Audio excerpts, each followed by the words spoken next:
नमस्कार, मैं हूं अंजना और आप देख रहे हैं वीआईपी समाचार। आइए एक नजर डालते हैं आज की खास खबर पर। विपक्ष का पीएम दावेदार कौन? एनडीए से मोदी, इंडिया से कौन? प्रधानमंत्री उम्मीदवार घोषित करने से क्यों बच रहा विपक्ष?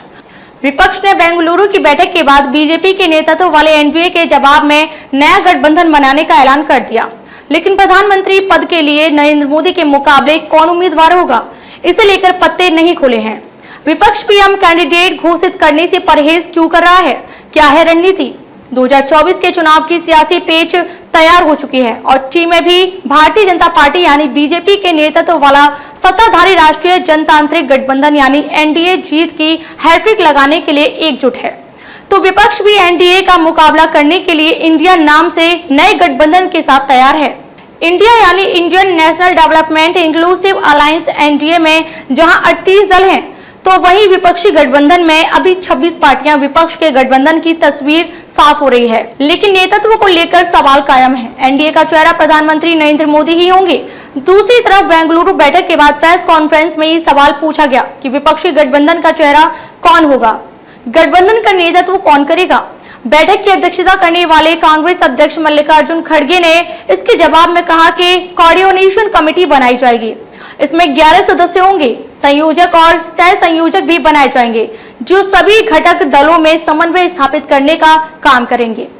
खड़गे के जवाब को इस बात का संकेत माना जा रहा है कि विपक्ष नरेंद्र मोदी के मुकाबले किसी नेता को आगे कर चुनाव मैदान में उतरने की जगह सामूहिक नेतृत्व के फॉर्मूले पर आगे बढ़ेगा। साल 1996 के चुनाव से ही बीजेपी प्रधानमंत्री पद के लिए अपना चेहरा आगे कर चुनाव लड़ती रही है। 1998 में एनडीए की स्थापना के बाद भी ये परंपरा कायम है। 1996 से 2004 तक अटल बिहारी वाजपेयी बीजेपी के पीएम उम्मीदवार रहे, तो 2009 में एनडीए ने लालकृष्ण आडवाणी पर दांव लगाया। दूसरी तरफ 2004 के चुनाव में जब यूपीए अस्तित्व में आई थी, तब भी गठबंधन ने वाजपेयी के मुकाबले किसी नेता को आगे नहीं किया था। यूपीए की सरकार बनी और डॉक्टर मनमोहन सिंह प्रधानमंत्री बने। 2009 में भी यूपीए ने सत्ता में वापसी की और मनमोहन पीएम बने रहे। साल 2014 के चुनाव में एनडीए ने गुजरात के तत्कालीन मुख्यमंत्री नरेंद्र मोदी को प्रधानमंत्री पद के लिए अपना उम्मीदवार बनाया। यूपी का चेहरा मनमोहन ही थे।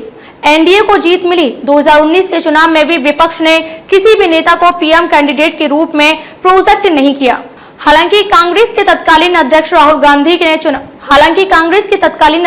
गांधी ने चुनाव प्रचार की बागडोर संभाली और उनको ही पीएम पद के लिए विपक्ष का अघोषित चेहरा माना गया। बीजेपी को प्रेसिडेंशियल स्टाइल सूट करती है और पार्टी की रणनीति विपक्ष को अपनी इसी पिच पर लाने की है।